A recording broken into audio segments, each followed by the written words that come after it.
Hey everybody, this is Dawn Mitchell and welcome to Dawn of Sports. Today we are talking hockey and not just Minnesota Wild. Don't forget Minnesota Frost. So Wild and Frost both in playoff action. And of course, who do we talk to? None other than the wonderful Miss Heather Rule. She is writing now for not only Wild.com, she writes for NHL.com. You've seen her writings everywhere. She's also an author of 12 books. She's been a friend on our podcast before, but we're going to get down and dirty and talk about these two teams now, one in their respective round one and the Wild in their round two. So that's coming up. We have Heather here for all the hockey. That's right. This is Dawn of Sports. She's Dawn Mitchell from Fox 9. I'm Jim Suhan from the Star Tribune and TalkNorth.com. This is TalkNorth.com. We're coming to you from the Aquarius Home Services Studios. We also want to thank Minnesota Masonic Charities and Lucy. We'll tell you about a new product, Lucy, that we've been promoting on our network here shortly. But for now, we want to get right to Heather because she knows all the hockey. Heather is all the hockey. We should, back east they would say, Heather on hockey. Hey, Heather. How are you? Yeah, I'm good. Thanks for having me on. Again, always love to talk hockey. Always love being on your pod. So should be fun. I wish we had a little bit better to talk about coming off of the Wild's 9-6. I don't know. I did not see that coming. I think I settled into the cardiac games where it's going to be like 1-1, 2-1, 2-2. Yeah. And then all of a sudden, yeah. I mean, they did stay toe-to-toe for a while, but not the game I was expecting. How about you? I don't think anyone expected that. Anyone who says they thought that game was going to play out the way it did, I don't know who would say that. It was... I think John Hines said after the game a couple of times, helter-skelter kind of game. And that's a good way to put it. I referenced it in something I wrote last night about the Frost, and I didn't really know how to put it. Everyone online was kind of saying, this game is drunk, that kind of thing. The TNT intermission guys did not like it. They're like, this is ugly hockey. This isn't good. It was interesting. It was 3-0 early, and I thought, okay, this could be a long night right away. But then the Wild responded. And I think that's a positive I took away from last night is they didn't go away. I mean, it's obviously was not a game to highlight goaltending or defense on either side. People forget there's all of a sudden people are freaking out about Wallstead. And Colorado's goalie gave up 6 too. So just a game of breakdowns. And even the shorthanded goal that Marcus Foligno had, basically a 2-on-0 with his brother and finished off play. I mean, that was, a turnover at the blue line, I think, for Colorado. It just, and Middleton earlier, he didn't have the best game. He fanned on a pass behind their own net that led to a goal. So yeah, really, really crazy game. I don't know. It was, and the thing was too, I put that out there. You could give up 27 goals and it's still just one loss. There's obviously the things you have to look at, and adjustments for game 2, I think, is going to be huge. But it's kind of one of those, it still just counts as one. You could look at all the bad things that happen, but you're going to have to figure those out. But I don't know. It was, helter-skelter for sure. I always like to get into the psychology of the game, too. I'm definitely one of those psych nerds when it comes to sports. I even took a course in college, psychology of sports and sociology of sports. And this is how my brain is processing it. It's kind of like, all right, maybe because it's been Colorado, Dallas, the Wild, for so long, right? It's just been that log jam, whether if you're looking right at your division, conference, whatever you want, that maybe coming off the high or the exhaustion for the Wild of getting through Dallas, they didn't play their best game. I can't speak for Colorado, but I don't know. I was thinking that it's one of those, you get there, it's like, blah, helter-skelter, you just kind of regurgitate on the ice a game, and then you settle into a 7-game series. So is that maybe your takeaway the day after? Yeah, I think so. I think because going into it, there was so much made about the rest that Colorado had because they swept their series, and so they've been sitting around for a week. Right. And then because, the NHL didn't release the schedule until whatever it was, late Friday night, I think, saying that, hey, you're going to play on Sunday. in Colorado, because I think they thought maybe they had another day. Maybe they're going to start today and not yesterday. So not that anyone is giving, I don't think anyone say, yeah, we're using different things as excuses. No one ever does that. But I do think that was a factor, especially in the third period. And you just saw the pace of the game and how ready Colorado was.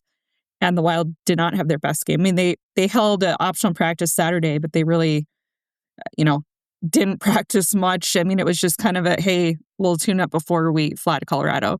So I think you're right. I think that was definitely a factor of they had this emotional high of winning that series. And as much as they can come out and say, hey, we're resetting and it's, okay, next series now.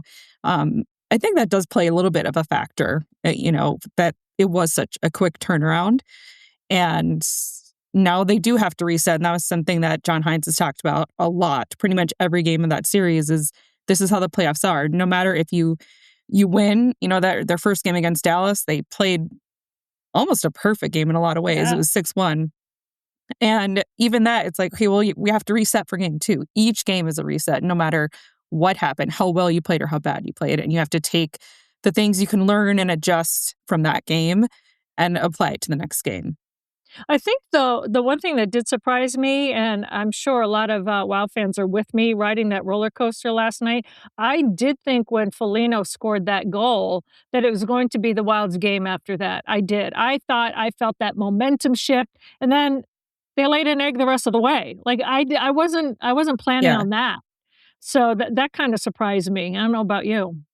Yeah, I think I don't think I had enough time to think that far, but yeah, now that you say that, because I think they only had the lead there for like a minute, 9 seconds or something before Colorado tied it back up again. But I think you're right. That was for sure a turning point because that was, they had down 3-0, scored a couple quick, tied it at 4-4, and then had that shorthanded goal for the lead. And a goal like that, too, to get a shorthanded goal, that opportunity from Marcus Foligno, and to take the lead, it's like, okay, you're right. I think that was where you thought maybe the tide was going to turn a little bit and then, ties back up. I think it was tied at the end of 2, if I remember right. So, yeah, but the third period just, again, but Cale Makar, I mean, he was out most of the first period. He was hurt, and then he scores a couple goals.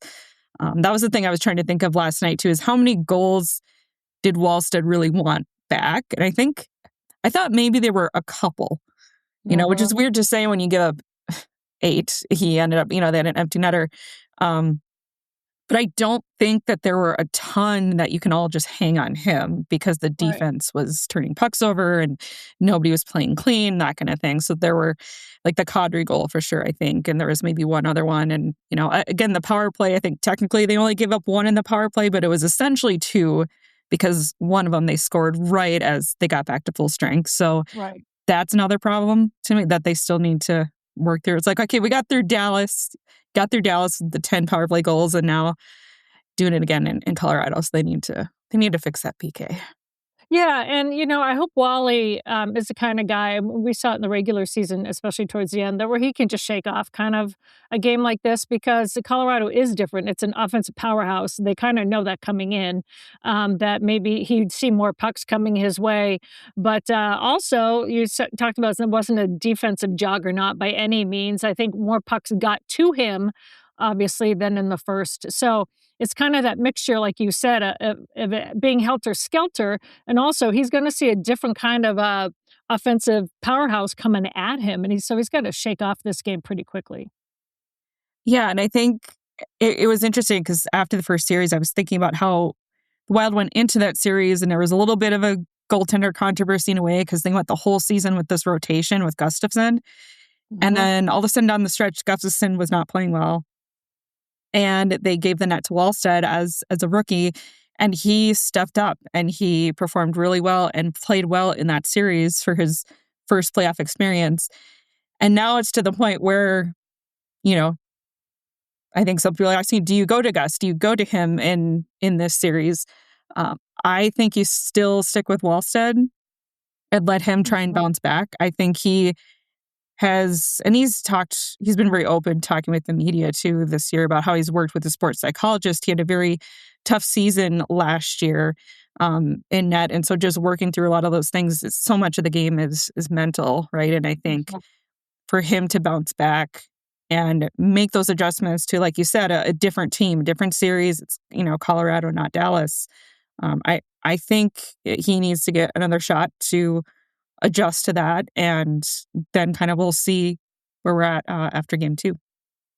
Yeah, I think I even asked John Hines one of the games in the series against Dallas what he liked so much about Wally, and that he was being quiet. He was a quiet goal. He was focused. He wasn't giving up tons of rebounds. He was just kind of maintaining his emotions, and we saw him get away a little bit from that in that last game.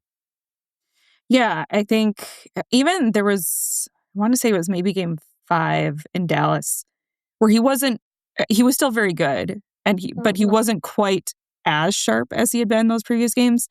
Gave up a few more rebounds, and they were still obviously able to get that big win.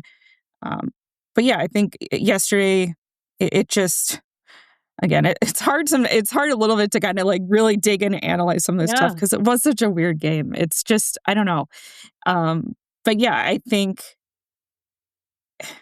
it wasn't a good game from goaltending perspective, and there were definitely things that I think in reading some of his comments from last night, he's gonna just kind of flush this one away and move forward on to the next one. What else one. can you do, right? Yeah, what else exactly. Can you do? Exactly. And when you have, the playmakers and the scorers that Colorado has too, I mean, they're going to get their chances. They're going to get their goals. That's going to happen. You're not going to shut them out in entire series either. So, but I would expect that he has worked through enough mentally that he's going to be prepared and ready for the next game. We're going to talk more Wild, but we're also going to get to the Frost in the middle of their playoffs as well. We do want to remind you we're coming from the Aquarius Home Services studio. We'd like to thank Minnesota Masonic Charities. We'd like to introduce a new sponsor for Lucy. Hi, this is Mark Rosen, and I wanted to introduce you to a product a lot of my friends have been using lately called Lucy. Now, Lucy is a premium tobacco-free nicotine pouch that comes in a variety of strengths and flavors. So there's an option for just about everyone. What makes it stand out is the flavor experience, especially with Lucy Breakers, which have a built-in flavor capsule you can crack for an instant extra burst. That's what makes Lucy different. It's the only pouch delivering long-lasting, on-demand flavor, giving you a unique experience every time. Get 20% off your first order at lucy.co-rosen with promo code ROSEN. And if you don't want to wait, check out their store locator to find Lucy near you and grab it today. And here comes the fine print. Lucy products are only for adults of legal age, and every customer is age verified. Warning, this product does contain nicotine. Nicotine is an addictive chemical. Yeah, and Heather, I agree with you. Wallstedt, maybe you should have stopped a couple of those, but I mean, the difference between this game and most NHL games was when every time the Wild made a mistake, the Avalanche picked a corner and hit a brilliant shot. I mean, most NHL games, you make 8 mistakes and you give up 1 goal on those 8 mistakes. Last night, it was like every time the Wild made any mistake or fell a half step behind, Colorado was just good enough to take advantage. Yeah, definitely. And the chances off the rush too that's going to be something that's part of that speed of the game with Colorado that the Wild are going to have to figure out and try to shut down. And, defensively too, obviously they missed Brodin and Eric Sneck not playing in that game. I think that was, it was kind of exposed a little bit with the D pairings. They're missing Brodin, and Eric Sneck is just, he's a tough player to play against defensively on the PK, and he's a bother in front of the opponent's net. So that's tough, but they're going to have to, figure it out. And like they always, the players always tell us, well, it's just next man up, next man up. It's like, okay, then, you're going to have to figure that out because defensively without those two last night was pretty tough. Yeah, they say next man up, but sometimes you can fill that hole, but it's not that talent level, right? Yes, exactly. Yeah, it's not quite that easy to just, it's much easier to say that than it is to go out there and try to replace those talents.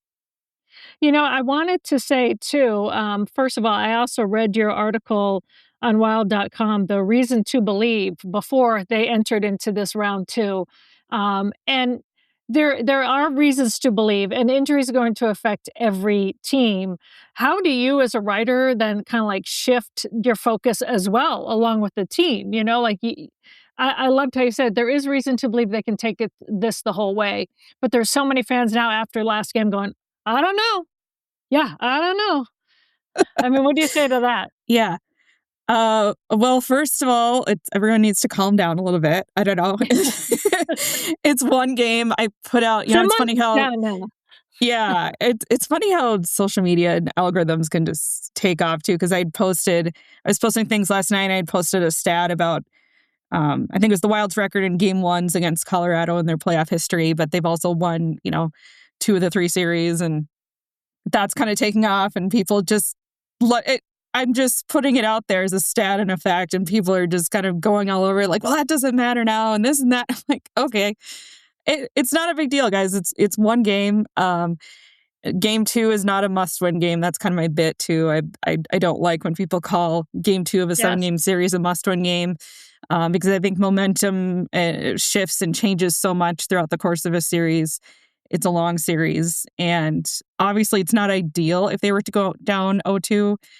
But at the same time, I always say on paper, Colorado has the higher seed. They have the home ice advantage. They should win those first 2 games if you're just going by on paper and what should happen. And then you can go home and win your 2 games. Then the series is tied going into game 5. So I don't know. I think, they were able to take home ice advantage from Dallas those first couple games and come back with the split, which is really good. But I think, just... calm down a little bit, enjoy it. I think part of me is like, we're in the second round. This is kind of cool. Haven't had this happen in obviously more than a decade. So it's been fun to kind of shift the focus now to, okay, it's a different team. We got, different style of play, paying attention to, but also just enjoying it. I think that's something I've learned the past few years too. And watching the Twins go through an 0-18 stretch in the postseason, you just kind of, you enjoy the ride of a fun regular season too, and fun moments when they happen. And in the playoffs too, every game is important. Every game is magnified, but you're not going to go in and sweep Colorado. I don't think anyone thought that was going to happen. So, just go reset for game 2. So calm down, Heather says, everybody. Just calm down. I think she's screaming it. She's all caps typing it. This is how Heather screams. Yes. Yes, very timidly, but yes. Yes. Politely, not timidly, politely. That's right. Politely. Yes. Uh-huh. Yep. Very Minnesota. So before we get to Frost, I do want to say Jessi Pierce would be loving this, and I do have a feeling that she is up there still flushing that game last night, flushing it, but had a hand in, perhaps, if you so believe, in the whole Dallas series.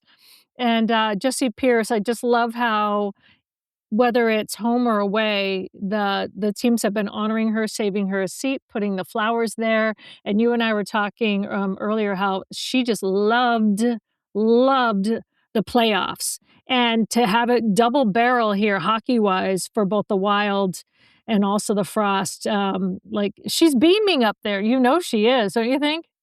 Yes. Yeah, definitely. She would love this. And I think that's what was, to be honest, exciting, but also really difficult at the same time when the Wild won the other night, because she wasn't there to be with us and, celebrate as Minnesota sports fans after all this time of them not getting out of the first round and finally being able to do it. So yeah, I think she would love this, but it's definitely kind of two sides of it. I was definitely thinking about her a lot at the end of game 6, and it was kind of tough because I knew she wasn't there, but at the same time she's watching and she's a part of this.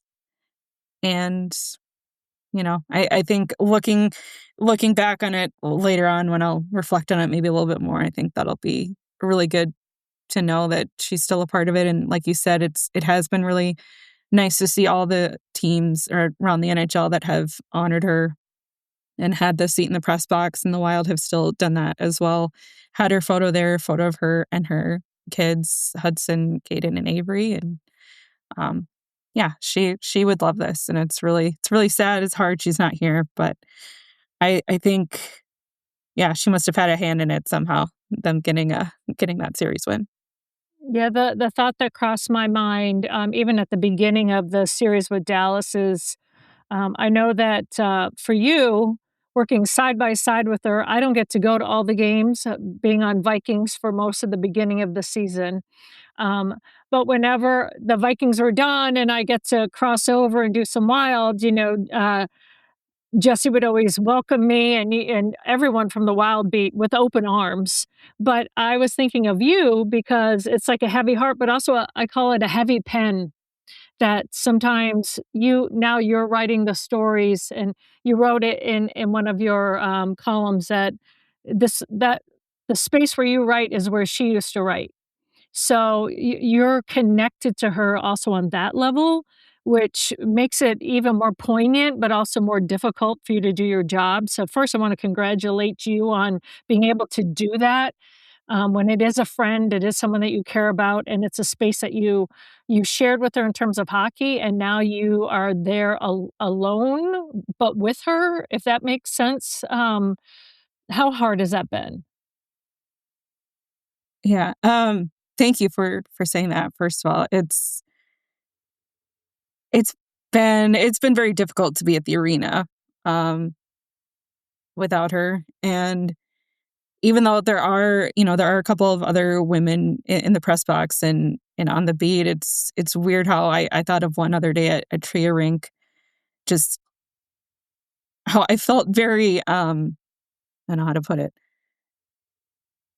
There was obviously a void, but it was like this void of that we feel a lot of times as women in sports, where we're the only one or one of the only ones. And like I said, we still have, there's me, a couple other women, but to have that void too missing, it is really hard, because that was such a huge piece on when I would be on the Wild beat. Is Jessi was there, Sarah McClellan from the Star Tribune is there, and so I always felt like that was such a blessing to have all of us there.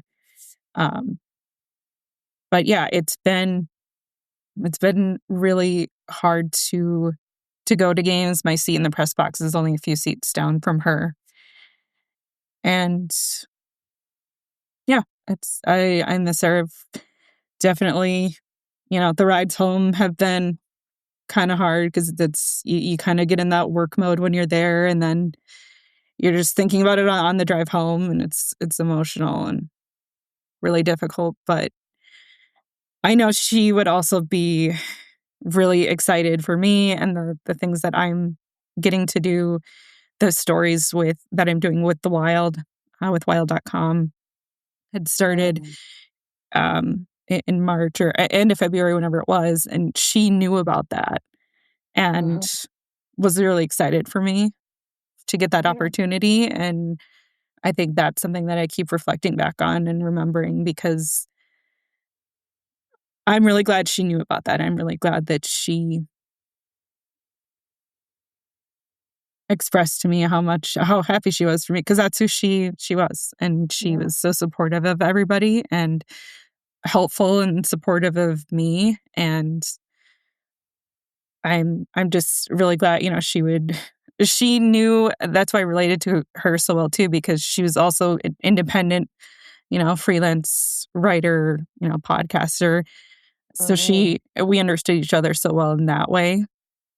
And, she would tell me all the time, I walked into practice one day and she said, hardest working woman in sports. And because she knows how busy I am and how much I do. And so I think the more I've thought about it, it really means a lot to me that she knew I had this new opportunity, and it was something different than what she was doing, but she was really happy for me. And that means a lot too. Well, I'm a firm believer that she's still seeing everything. That's just from a different vantage point. That's kind of what I carry forward. So, and she'd also be so thrilled. Um, I don't know how you're going to do it when they both play at the same time. The Frost, an hour away from each other, right? The Wild and the Frost to play same day, coming up on Tuesday. Um, she'd be like having some words about that for sure. NHL scheduling. Thank you very much. Yes. But Yep. so turning to the Frost, that's a space that she owned too, and you co-owned with her, and um, we joked around about it when it comes to they're going for the three-peat, but there's always an element of being chosen. And when the Frost were chosen instead of fourth seed Ottawa, so basically Montreal is saying, "Oh, we think we can get through the Frost easier than we can the fourth seed." Um, like I said on my sportscast this weekend, do they not learn from history? And I can just hear Jessi up there going, "Oh, they made the wrong decision again." What are your thoughts on now the Frost? They won in overtime in game one to Montreal. Kind of like I felt like, oh my gosh, we're just going from the Wild Dallas series into the Frost Montreal series, but it was tooth and nail for that. And of course, the Frost being the underdogs in this series. What are your thoughts? Yeah, the choosing the opponent thing is so interesting because that's something that's a little bit unique to the PWHL. And I know, there's a lot made when Chris Finch with the Wolves said that, Denver chose us. And I think people are maybe not getting that, Denver didn't technically, no, they did it. I mean, I get what he's saying there, but he just played a coaching game. He didn't. Exactly. Denver didn't choose them. Montreal actually did choose this, yes. And it was over a lesser team, right? Yeah. And right.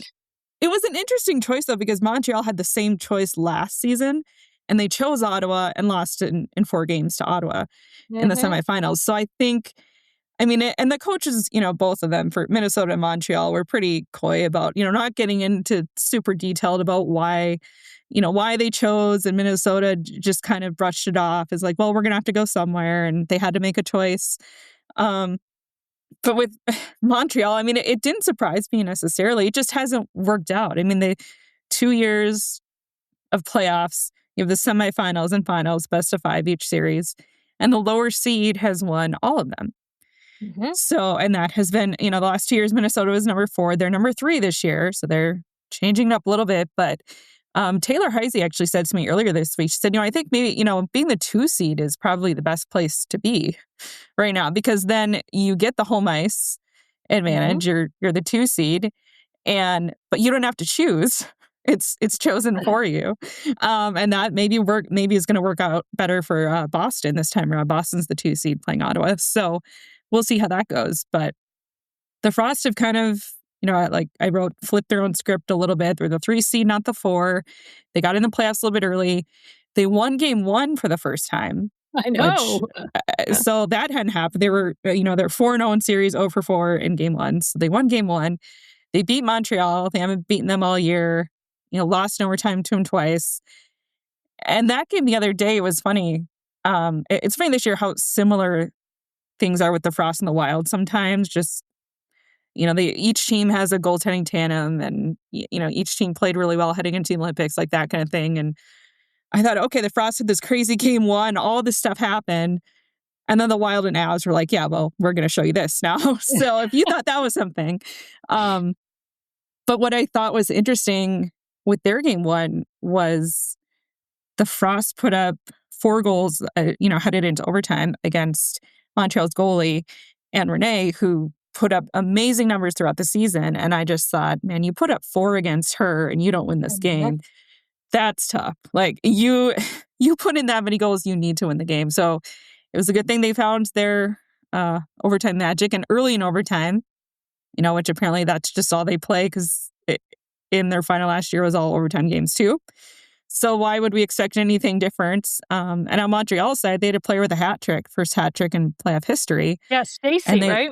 Yeah, Laura Stacey. And similar to what the Wild did to a little bit, just the answers in each game. Like Montreal tied that game 3 times. I think at least twice the Frost had a really quick answer. Like they tied it 2-2 after the Frost were up 2-0. Grace Michael turns and grabs a loose puck, and it's 3-2. All of a sudden, they're back in front again.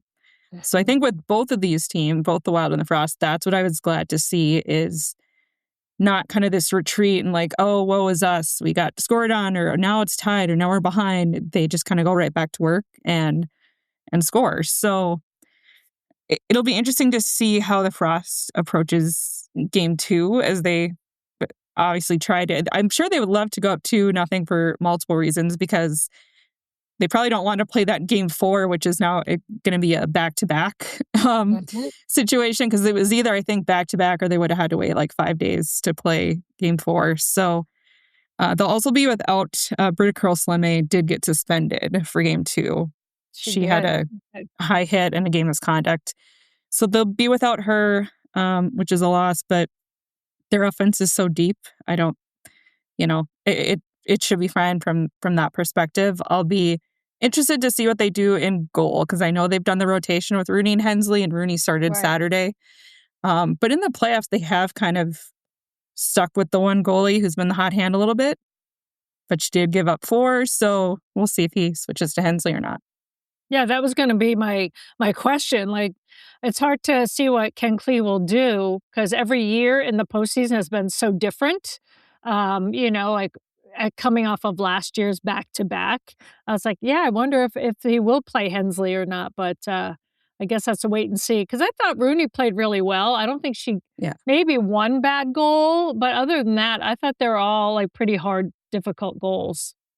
Yeah, it's similar with Wallstead. I don't fault it. There was one, I think, that Stacey kind of snuck around the corner, like got in between the posts, and that was one she probably wanted to have back. But yeah, I don't fault her either in that game. I think it was just, again, similar to the Wild a little bit. So we'll see. I don't have a read on what Ken Klee might decide to do.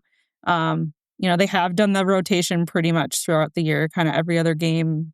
For the most part, I think Rooney did get a couple starts in a row throughout the season. But yeah, I'll be interested to see what they do there. But they always say, we have 2 good goaltenders. Like, they're never really concerned about that. There hasn't really been a situation where it's like, oh, we really got to switch it up because this goaltender is not doing well.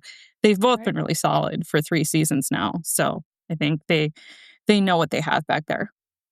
What I thought was really interesting is you were on our Fox 9 morning show the other day, and the interesting thing you said was that actually Montreal, even though they're the top seed, higher seed coming into the series, they're the ones with the pressure on them, because obviously the Frost are coming in as back-to-back champions, and Montreal hasn't done anything in the postseason. So rather than like seeing the Frost as the ones that have something to prove and the pressure, you say that it's Montreal with the target, right?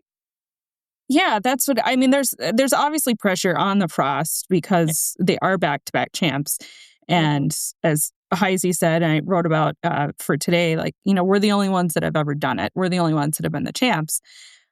But yeah, in my mind, there is a lot of pressure on Montreal, because they have been the 1 seed now last year and this year. They've, like the Frost, they're the only 2 teams that have been in the playoffs all 3 years too, and Montreal hasn't gotten out of their semifinal series. I think their first year they lost to Boston. I think those were all overtime games. They were swept by Boston that first year, and then lost to Ottawa in, I believe, 4 games last year in the semis.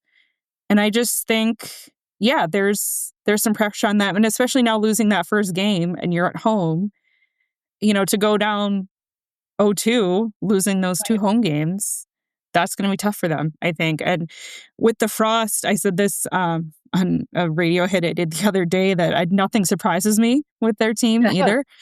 To see the way, especially as I was looking back, that first playoff series 2 years ago against Toronto, who picked Minnesota. That's right. They were shut out their first 2 games, and so went down 0-2 and came back for game 3. And I thought, okay, this is going to be a sweep, and they're going to be done. They can't even score a goal. And then they come back and win those 3, win the final in 5 games, and now they're back-to-back champs. So just to see the adversity and kind of how they've done it in not an ideal way, but they've been able to get it done, and they always seem to find a way and players step up. I think they have that championship pedigree, and I think, it's something that Montreal is going to have to prove that they can do it and prove that they can win in the postseason too, because to this point, they haven't been able to do it. I absolutely agree. I was saying that to someone else. I'm like, well, first of all, their first year, they had to back their way in to even get to the playoffs and then fight their way through and then win it twice.